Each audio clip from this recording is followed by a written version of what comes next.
Hey, what's going on, everyone? This is Peter Jennings, and I go by CSURAM88 across the daily fantasy industry.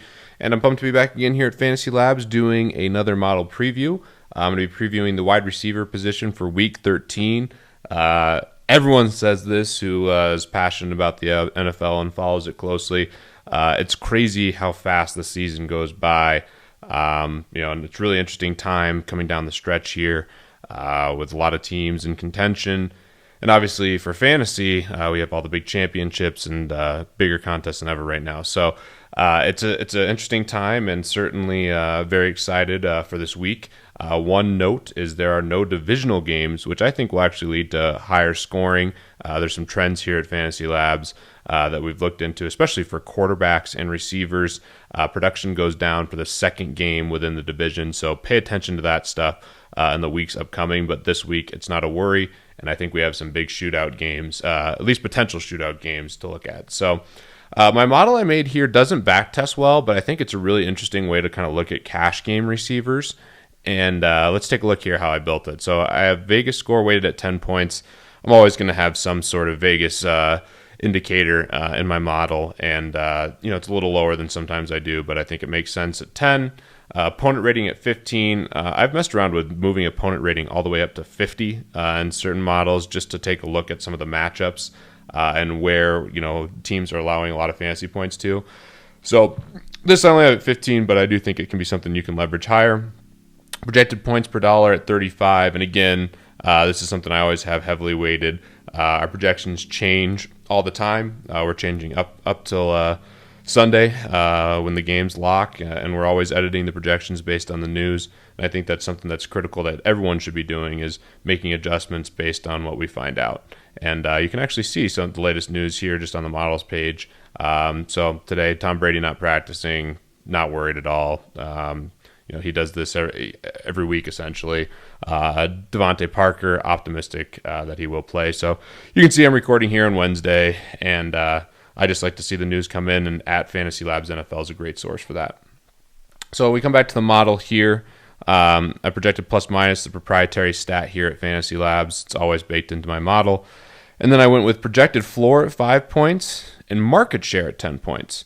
And I want to take a look here at some of the market share stats that I think are really interesting. So we come over here and we look at the market share of stuff. And we can see, which guys have the highest market share of the receiving yards for their team. And no surprise, we got the studs up here: Julio Jones, Antonio Brown, Odell Beckham, Mike Evans. But then a surprise, Kenny Britt, 31.7% of the receiving yards he is accounted for at the wide receiver position. DeAndre Hopkins, Marshall, Hilton, Sanders. So you can take a look at a lot of this stuff. And that's what I'm always looking at, is where is there going to be regression and what guys are guaranteed a lot of the opportunity with their respective teams and for specific matchups as well. So receiving yards to me is more predictive than receiving touchdowns. There is still guys that are going to score more touchdowns than others, but there's a ton of variance in scoring. So we can look at here and just see the players who have a high percentage of the receiving touchdowns. Doug Baldwin, very high percentage. I'd expect that to regress some. He is a touchdown maker, but with Jimmy Graham, I guess Jimmy Graham's not accounted for here because he's a tight end, but I do expect some other guys to potentially get in the end zone. Tyler Lockett at some point is going to have a big game. Antonio Brown, Jordan Matthews, Kenny Britt again. So when you're looking to target an LA receiver, it has been Kenny Britt this year, not Tavon Austin. Mike Evans, Demaryius Thomas, Odell Beckham, Tyreek Hill, guys that are definitely in play this week that we'll talk about. So I love the market share stuff. I have it basically baked into the model here for 10 points, and I think it makes a ton of sense. So just one cool thing about the models, and there's so much data here that you can go into that's really helpful. So if we take a look here based on just the ratings, the highest guy by far right now is Marquise Wilson. And I actually went back and watched this game. I was talking with some friends in a chat, and I actually said on the FantasyLabs podcast that I was going to take Cam Meredith, and I think I even made a skill game prop Cam Meredith over Marquise Wilson. And I went back and watched the film, and Wilson was just so much better. And I love what I'm seeing from him. He got a ton of targets and a lot of points, and I made the mistake of saying I like Cam Meredith better, and I think Wilson makes the most sense. He's in a really good spot here, and he's definitely salary relief at a position where we desperately need it. Antonio Brown is the next guy. I don't have to talk too much about him. This is the best receiver in football right now going against the Giants at home. Big Ben, Antonio Brown makes a ton of sense as a stack. I have some respect for the New York Giants corners, but I don't think anyone can stop Antonio Brown, especially in single coverage. Tyreek Hill's the next guy. I call him Ty Freak Hill. Kind of a disappointing night for me. Not kind of. It was a very disappointing night for me with the Broncos game as a Broncos fan.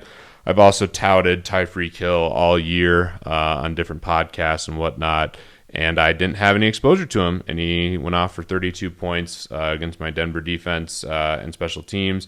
Incredible game, and he'll be popular this week, so I'm bummed. I've had exposure to him. I've gotten some of his decent games, but didn't have exposure to his monster game, which is definitely disappointing. I think he makes a great play. I know some people are saying he's gimmicky and a Tavon Austin-esque player, and I do get that comp, and I don't think the touchdowns are sustainable, but this is a guy they want to get the ball. A ton of targets last week. He's going to get opportunity rushing the football as well, and I just think he makes a ton of sense. So, again, here we're just recording this, and we got a piece of news. So, definitely something to leverage here, guys. Taking a look here, I love Diggs for the Thursday slate. He's going to get a ton of opportunity. They need to get him the ball. He sets up really well in DraftKings because of those short passes. Mohamed Sanu rating really well. This is an interesting play. Was rating well last week as well. He's getting targets, and I think he's definitely in play this week. Matt Ryan is a guy who probably won't have as much ownership as he should, who makes a great tournament play as well. Brandon Marshall, we'll see what happens with this particular spot. I like him again this week. Vontae Davis has been really beat up. Big trooper for getting out there on the field, but this is a matchup I still like a lot for Brandon Marshall. Doug Baldwin, I love Russell Wilson again. There's just so many good matchups this week for the passing game. So I love Doug Baldwin. Julio Jones, I don't have to talk about him too much. He's in a great spot. You do have a decision to make this week with the pricing. It's really hard to fit multiple of these really expensive guys, and both Le'Veon Bell and David Johnson are now really expensive. And then you have your studs at receiver, Antonio Brown, Julio Jones, Mike Evans, Odell Beckham. Really hard to decipher out of those guys. I do think Julio has a ton of upside, and I like him a lot in this spot. Same thing goes for Mike Evans. I don't have to talk too much about these guys. They're just all really good plays. Cam Meredith, I think, is another interesting option. I talked about Marquise Wilson as the preferred target, but Meredith did see 9 targets, just didn't convert them. And, you don't want to chase points and kind of want to go opposite of what other people are looking at. This is a good way to do it with Meredith. Larry Fitzgerald, we'll see. I like other guys more, like Amari Cooper right here. I'm buying Amari Cooper again. Had him last week. That didn't work out, but I'm buying him again. I think it makes a ton of sense. Crabtree's another interesting option, so I'm buying the Oakland passing game for sure against Buffalo. And there's just a lot of guys. Tyrell the Gazelle, I love this week. This is a guy who has a ton of talent and 14 targets last week. Look at those touchdown numbers. I love Tyrell this week. There's so many good plays. Anunwa won all the money for Jonathan Bales, helped him take home a New York qualifier. He did get, he was fortunate to convert all his targets, but I still think he's an intriguing play if you want to stack up that game. Manuel Sanders had a huge game. If you follow me on Twitter, I make a lot of jokes about him stealing my wife away. My wife loves Emmanuel Sanders, and he's had a lot of success. Definitely rooting for him in this spot, but I'm a little nervous to take the Broncos receivers against this Jags secondary that has played pretty well. Then there's other guys that are not as enticing. I think the beginning part of that model showed off a lot of guys I really like. T.Y. Hilton's interesting against the Jets. I wish he was at home, but he's still interesting. Tavon Austin, I probably won't have exposure to, although he did catch a touchdown off the bat. Brandon Cooks is rating low. I think he's a really good play this week in tournaments. Coming off the 0, burned a lot of people. Huge splits at home. No targets last week, which is bizarre. I expect Drew Brees and the Saints to fix this with Brandon Cooks going forward. Let's see. Odell Beckham, I talked a little bit about him. He's probably my least favorite out of all those guys, but it's hard to fade him. And I'll end it with this guy. There's other good plays in here, but one play I think makes a ton of sense, and Eric Crane talked about it on our podcast. DeAndre Hopkins is in a really good spot. You saw some of those market share numbers. I really like DeAndre Hopkins. Hasn't had the touchdowns this year at all, but he's seeing a lot of targets. And if you would have talked about a player coming into the year in Week 13 that would be this cheap, DeAndre Hopkins, who is a top 2 or 3 or top at least 5 receiver for most people coming into this year, people would laugh at you that he was 6,000 going against Green Bay, who's been a sieve in the secondary.